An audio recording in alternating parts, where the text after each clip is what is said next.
Aligarh Lok Sabha seat पर मुस्लिम वोटरों का काफ़ी प्रभाव है। यहाँ अलीगढ़ मुस्लिम यूनिवर्सिटी होने के कारण यहाँ के मुस्लिम वोटर का संदेश पूरे उत्तर प्रदेश में जाता है। नमस्कार, मेरा नाम है सौरभ। चुनावी चौपाल में आपका स्वागत है। पश्चिमी उत्तर प्रदेश के बहुत से जिलों के बारे में हमने आपको बताया। आज के भाग में बचे हुए उन सभी जिलों का जिक्र हम करेंगे और वहाँ के चुनावी माहौल पर चर्चा करेंगे। जिन जिलों और लोकसभा सीट के बारे में हम बात करने वाले हैं, पहले उनके बारे में आपको बता दूं। वे हैं बरेली, बदायूं, अमरोहा, बुलंदशहर, अलीगढ़, हाथरस, रामपुर, फर्रुखाबाद और औरैया। तो चलिए शुरू करते हैं सबसे पहले बरेली से। यूं तो बरेली झुमकों के लिए मशहूर है, लेकिन यहाँ की लोकसभा सीट राजनीतिक लिहाज से उतनी ही जरूरी है जितने की झुमके। झुमका की धारे, बरेली के बाजार में झुमका की धारे। पिछले 3 दशक से यहाँ भारतीय जनता पार्टी का एक छत्र राज रहा है। यहाँ के सांसद संतोष गंगवार कई बार इस सीट से चुनाव जीत चुके हैं और इस समय केंद्र सरकार में मंत्री भी हैं। बरेली क्षेत्र में संतोष गंगवार का राजनीतिक दबदबा है। 2019 में एक बार फिर बीजेपी को उम्मीद है कि संतोष गंगवार पार्टी के लिए यहाँ पर कमल खिलाएंगे। बरेली लोकसभा सीट पर अभी तक 16 बार चुनाव हुए हैं। इनमें से 7 बार भारतीय जनता पार्टी ने बाजी मारी है, जिसमें से 6 बार लगातार जीत दर्ज की गई है। पिछले लोकसभा चुनाव में यहाँ समूचे उत्तर प्रदेश की तरह मोदी लहर का असर दिखा था। बीजेपी के संतोष गंगवार को इस सीट पर 50% से अधिक वोट प्राप्त हुए थे। तो इस बार बरेली में क्या माहौल होगा, ये तो आने वाला वक्त बताएगा। फिलहाल ये सीट बीजेपी के लिए सुरक्षित सीटों में से एक है। अब बात करते हैं अलीगढ़। हमेशा से अपने तालों के लिए मशहूर और अपने मुस्लिम यूनिवर्सिटी को लेकर चर्चा में रहने वाला अलीगढ़ हर मायने से लोकसभा चुनाव के लिए अहम है। पश्चिमी उत्तर प्रदेश का यह ऐतिहासिक शहर अलीगढ़ मुस्लिम यूनिवर्सिटी AMU के कारण दुनिया भर में खासा चर्चित रहा है। मुस्लिम बहुल अलीगढ़ संसदीय सीट पर पिछले चुनाव में बीजेपी ने अप्रत्याशित रूप से जीत हासिल की थी।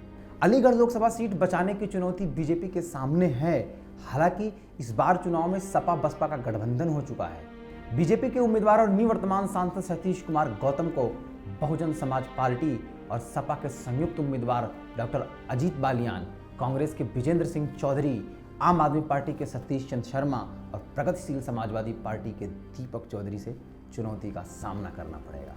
आपको बता दें कि पिछले साल AMU में पाकिस्तान के संस्थापक मोहम्मद अली जिन्ना की तस्वीर पर काफ़ी बवाल हुआ था।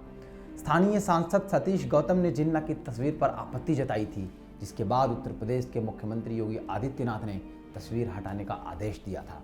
तब कर्नाटक विधानसभा चुनाव से पहले इस मुद्दे पर काफ़ी राजनीतिक चर्चा हुई थी। वैसे 1952 और 1957 के लोकसभा चुनाव में कांग्रेस ने बड़े अंतर से जीत दर्ज की, लेकिन इस चुनाव के बाद लगातार 4 बार यहाँ पर गैर कांग्रेसी दलों ने जीत हासिल की।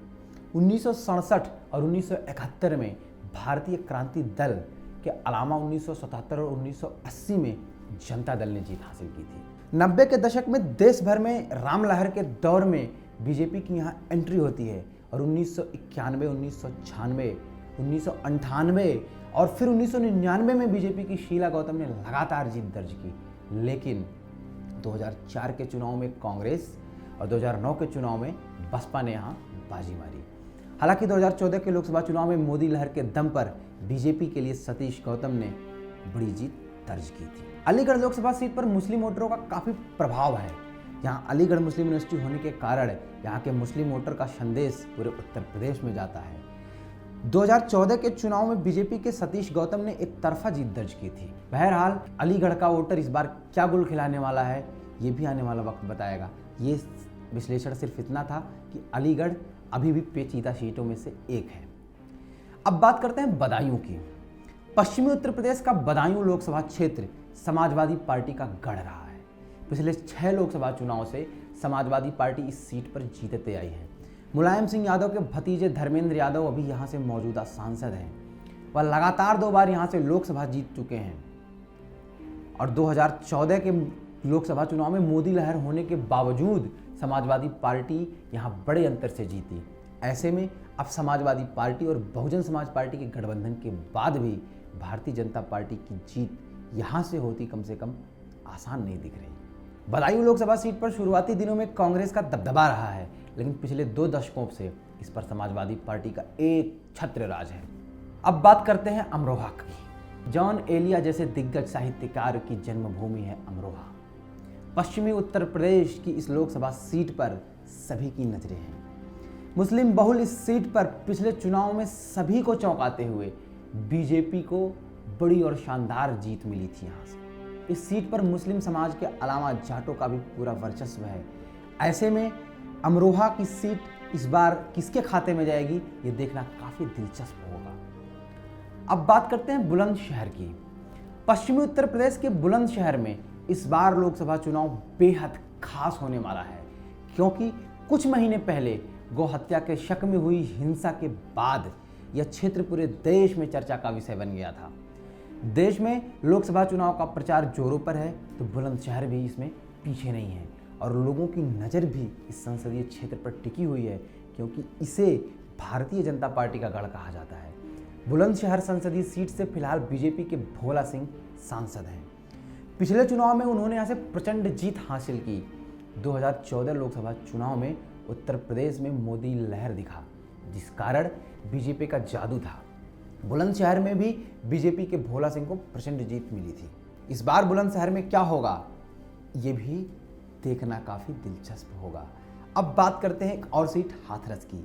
पश्चिमी उत्तर प्रदेश की खास हाथरस संसदीय सीट पिछले 2 दशक से यहाँ पर भारतीय जनता पार्टी का वर्चस्व रहा है और यह मुस्लिम जाट वोटर बाहुल्य क्षेत्र है। बीजेपी की कोशिश इस सीट पर अपनी पकड़ बनाए रखने की है, तो राज्य में नए समीकरण के बाद सपा और बसपा के गठबंधन के बाद सपा अपना उम्मीदवार यहाँ से उतार रही है। 2014 में बीजेपी के राजेश कुमार दिवाकर को बड़ी जीत मिली थी। यहाँ से उन्होंने बीएसपी के उम्मीदवार को 3 लाख से ज़्यादा के अंतर से हराया था। अब बात करते हैं एक और हमेशा से सुर्खियों में रहने वाली सीट रामपुर की। उत्तर प्रदेश में कई लोकसभा सीटें ऐसी हैं जहां पर मुस्लिम समुदाय बहुसंख्यक है। पश्चिमी उत्तर प्रदेश की रामपुर लोकसभा सीट इन्हीं में से एक है। यहाँ पर 50% से भी अधिक जनसंख्या जो वो मुस्लिमों की है। ये क्षेत्र समाजवादी पार्टी के दिग्गज नेता आजम खान का गढ़ माना जाता है। हालांकि 2014 में हुए लोकसभा चुनाव में यहाँ से भारतीय जनता पार्टी के नेपाल सिंह ने जीत दर्ज की। 2014 में उत्तर प्रदेश से कोई भी मुस्लिम सांसद चुनकर नहीं गया था, जो कि इतिहास में पहली बार हुआ और इसी को ध्यान में रखकर इस बार बीजेपी ने वहां से जया प्रदा को टिकट दिया है। वैसे आजम खान और जया प्रदा के तल्ख रिश्तों की चर्चा किसी से छिपी नहीं है। इनकी आपसी रंजिश चुनावी मैदान में भी देखने को मिलेगी, तो रामपुर का मुकाबला इस बार काफ़ी रोचक होने वाला है। अब बात कर लेते हैं फर्रुखाबाद की। खुल्ला खेल फर्रुखाबादी के नाम से कहावतें कही जाती हैं। उत्तर प्रदेश की महत्वपूर्ण लोकसभा सीटों में से एक फर्रुखाबाद संसदीय सीट भी काफ़ी अहम है। ये इलाका सूबे के आलू उत्पादन में अव्वल है, इसलिए फर्रुखाबाद शहर को पोटैटो सिटी के नाम से जाना जाता है। फर्रुखाबाद राज्य के कानपुर मंडल का हिस्सा है। यहाँ की संसदीय सीट पर मौजूदा समय में बीजेपी का कब्जा है, जबकि इसके पहले कांग्रेस की मनमोहन सिंह सरकार में विदेश मंत्री रहे सलमान खुर्शीद इसी सीट से चुनकर संसद पहुंचे थे। ये ऐसी सीट है जहां से समाजवादी नेता राम मनोहर लोहिया भी जीत हासिल कर चुके हैं। उत्तर प्रदेश एक बड़ा राज्य है। हमने 3 भागों में आपको पश्चिमी उत्तर प्रदेश के चुनावी माहौल के बारे में बताने की कोशिश की, लेकिन चुनाव का परिणाम पूर्ण रूप से जनता पार्टी का होता है। राजनीतिक पार्टियां पुरजोर कोशिश करती हैं जनता को लुभाने की, लेकिन वो कहते हैं ना, ये पब्लिक है, सब जानती है। तो इस जनता के पर्व में, लोकतंत्र के इस महापर्व में जनता जनार्दन का फैसला ही सर्वमान्य होगा। तो देखते हैं पश्चिमी उत्तर प्रदेश में क्या समीकरण बनेगा। फिलहाल पश्चिमी उत्तर प्रदेश की कड़ी में ये हमारी आखिरी कड़ी थी। हम आपसे चुनावी चौपाल में फिर कुछ उत्तर प्रदेश के कुछ अन्य भागों पर भी चर्चा करेंगे। उसके बाद हम दूसरे राज्यों के बारे में भी चर्चा करेंगे। तो बने रहिए हमारे साथ चुनावी चौपाल में।